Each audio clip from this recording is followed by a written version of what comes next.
بسم اللہ الرحمن الرحیم۔ سامعین، آج ہم اس گفتگو میں سن ہجری کے اعتبار سے پہلا جو ہجرت کا سال تھا اس میں اہم واقعات کا تذکرہ کریں گے۔ تمام حضرات سے یہ بھی گزارش ہے کہ ہمارے چینل کو سبسکرائب بھی کریں اور ساتھ ساتھ یہ بھی گزارش ہے کہ ہماری ویڈیو کو مکمل سنیں۔ اور اس میں چونکہ یہ تاریخی واقعات ہیں اور تاریخی واقعات میں تاریخ کا تغیر و تبدل مختلف روایات میں نظر آتا رہتا ہے، اس وجہ سے اگر کسی جگہ پر ایک دن کا یا ایک سال کا فاصلہ یا فرق نظر آئے کسی کو تو وہ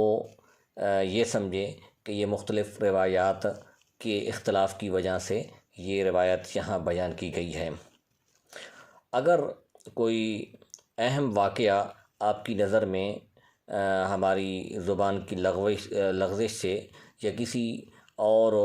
غلطی کی وجہ سے ہم نے غلط بیان کیا ہے تو اس کی نشاندہی کومنٹ میں لازمی کیجیے۔ رسول پاک صلی اللہ علیہ وسلم 12 ربیع الاول کو مدینہ طیبہ میں تشریف لائے، اور اس سے یہ بھی آپ کو پتہ ہونا چاہیے کہ رسول پاک صلی اللہ علیہ وسلم اس سے قبل مدینہ طیبہ کے ساتھ ایک قباء کی اس وقت میں ایک بستی تھی،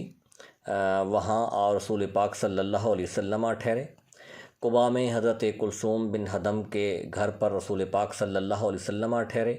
اور قباء ہی میں رسول پاک صلی اللہ علیہ وسلم نے دنیا اسلام کی پہلی مسجد کی بنیاد ڈالی، جس کو مسجد تقویٰ کہا جاتا ہے۔ قرآن مجید فرقان حمید میں اس کا تذکرہ ہے، لمسجد اسس علی التقویٰ۔ تو یہ سوال ذہن کے اندر ہے کہ پہلی جو اسلامی تاریخ کی جو مسجد ہے وہ مسجد تقویٰ ہے یا مسجد قباء ہے، اور بعد میں رسول پاک صلی اللہ علیہ وسلم نے مدینہ طیبہ، جس کا پرانا نام یثرب تھا اور اس کو مدینۃ الرسول صحابہ کرام کہتے تھے، اس میں مسجد نبوی کی بنیاد ڈالی۔ رسول پاک صلی اللہ علیہ وسلم جب مکہ سے مدینہ طیبہ تشریف لائے تو مدینہ طیبہ میں آپ کا 500 لوگوں نے استقبال کیا، اور رسول پاک صلی اللہ علیہ وسلم 12 ربیع الاول کو آئے۔ مدینہ طیبہ میں آپ ایک دفعہ تشریف لائے، پھر آپ واپس لوٹ گئے قباء کے مقام پر۔ یہ بہت کم ہی لوگ جانتے ہیں، قباء میں 4 یا 5 دن مختلف روایات کے تناظر میں آپ پھر مقام قباء پر ٹھہرے، پھر رسول پاک صلی اللہ علیہ وسلم واپس آئے۔ مدینہ طیبہ میں رسول پاک صلی اللہ علیہ وسلم کے میزبان حضرت ابو ایوب انصاری تھے۔ حضرت ابو ایوب انصاری کے گھر رسول پاک صلی اللہ علیہ وسلم تشریف لائے، اور یہ بات بھی ذہن میں رہے کہ رسول پاک صلی اللہ علیہ وسلم نے ہجرت نبوی کے پہلے سال ہی رشتہ مواخات قائم کیا۔ سب سے بڑا جو اہم مسئلہ رسول پاک صلی اللہ علیہ وسلم کو یا ریاست مدینہ کو اس وقت درپیش تھا وہ مہاجرین کی آبادکاری کا تھا، کیونکہ مکہ سے جب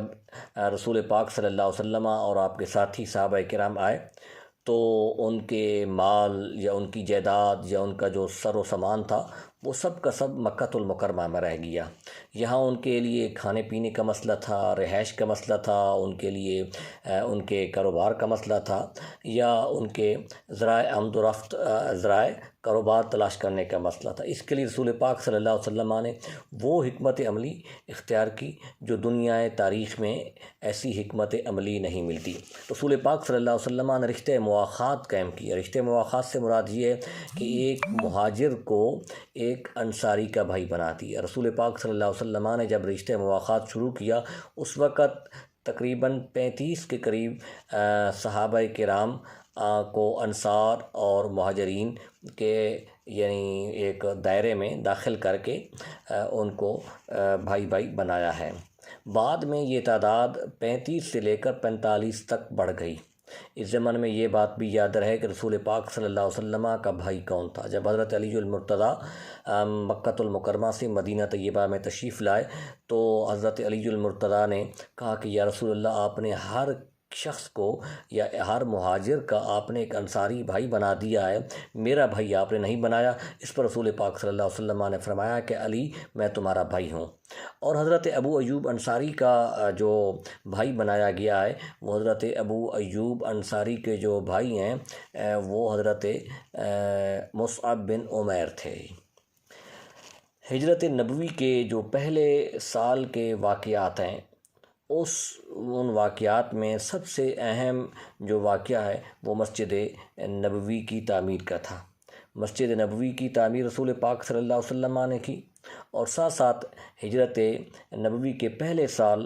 اذان کا آغاز بھی ہوا۔ اذان کا آغاز رسول پاک صلی اللہ علیہ وسلم کی خواہش کے مطابق حضرت عبداللہ بن زید نے حضرت بلال کو اذان سکھائی، اور یہ اذان کے کلمات ان کو خواب میں بتائے گئے جی۔ اذان کے کلمات میں الصلاۃ خیر من النوم کا اضافہ حضرت عمر فاروق رضی اللہ تعالیٰ عنہ کے زمانے میں کیا گیا۔ ہجرت نبوی کے پہلے سال ہی حضرت سلیمان فارسی نے حضرت سلیمان فارسی نے رسول پاک صلی اللہ علیہ وسلم کی آمد کے 5 دن کے بعد اسلام قبول کر لیا۔ اور یہ بھی آپ کے ذہن میں بات رہے کہ سب سے یہودیوں کے بڑے عالم حضرت عبداللہ بن سلام نے بھی ہجرت نبوی کے پہلے سال اسلام قبول کیا۔ اگر غزوات اور سریہ کی بات کی جائے، غزوہ وہ ہوتا ہے جس میں رسول پاک صلی اللہ علیہ وسلم نے بنفس نفیس شرکت کی ہے، اور سریہ وہ ہوتا ہے جس میں رسول پاک صلی اللہ علیہ وسلم نے صحابہ کرام کو کسی جنگ پر یا جنگ کی مہم پر یا تحفظ کے لیے اپنے صحابہ کرام یا آپ کے ساتھیوں کے تحفظ کے لیے کوئی بھی آپ نے ایک گروہ بنا کر جو بھیجا ہے اس کو سریہ کہتے ہیں جی۔ تو اس ہجرت نبوی کے پہلے سال اسلام کا سب سے پہلا سریہ، جس کو سریہ سیف البحر بھی کہا جاتا ہے، اس کو سریہ حضرت امیر حمزہ بھی کہا جاتا ہے، کیوں کہ اس سریہ میں حضرت امیر حمزہ شریک تھے جی۔ رسول پاک صلی اللہ علیہ وسلم نے یہ ہجرت نبوی کے پہلے سال، اور پھر یہ بھی ذہن میں رہے کہ رسول پاک صلی اللہ علیہ وسلم نے ہجرت نبوی کے پہلے سال میثاق مدینہ کیا۔ میثاق مدینہ ہر عام و خاص جانتا ہے کہ میثاق مدینہ یہودیوں کے ساتھ ایک معاہدہ تھا۔ اس معاہدہ میں رسول پاک صلی اللہ علیہ وسلم نے یہودیوں کے ساتھ پرامن زندگی گزارنے کے لیے یہ معاہدہ کیا۔ رسول پاک صلی اللہ علیہ وسلم کی سیاسی بصیرت یا سیاسی حکمت عملی دیکھیں کہ رسول پاک صلی اللہ علیہ وسلم جب مدینہ طیبہ تشریف لائے تو یہاں آپ کو پتہ تھا کہ یہود ہماری مخالفت کریں گے۔ اس پر رسول پاک صلی اللہ علیہ وسلم نے سیاسی دانائی و حکمت کا مظاہرہ کرتے ہوئے آپ کے سامنے، چونکہ اس وقت یہودیوں سے بڑھ کر سب سے بڑا جو خطرہ تھا وہ مشرکین مکہ اور سرداران مکہ سے تھا، تو اسی وجہ سے رسول پاک صلی اللہ علیہ وسلم نے اپنے ایک دشمن کے ساتھ معاہدہ کر لیا تاکہ ان کی طرف سے کسی قسم کا خوف یا کوئی ڈر نہ ہو، اور دوسری طرف کفار مکہ کا جو آپ کو خطرہ تھا کہ وہ آپ کے اوپر حملہ کریں گے، آپ کو تکلیف پہنچائیں گے، رسول پاک صلی اللہ علیہ وسلم نے ان کے دفاع کے لیے حکمت عملی بنائی۔ رسول پاک صلی اللہ علیہ وسلم کی سیاسی بصیرت تھی کہ آپ نے بیک وقت 2 دشمنوں کا مقابلہ کرنے کی بجائے ایک دشمن کا مقابلہ کرنے پر آپ جو ہے وہ اپنی حکمت عملی کے مطابق ان سے لڑے جی۔ تو انشاءاللہ آنے والے دنوں میں رسول پاک صلی اللہ علیہ وسلم کی سیرت کے حوالے سے اہم واقعات،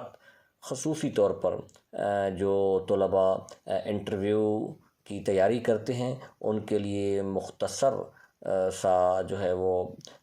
اس قسم کا لیکچر آپ کی بارگاہ میں پیش کریں گے۔ شکریہ، والسلام۔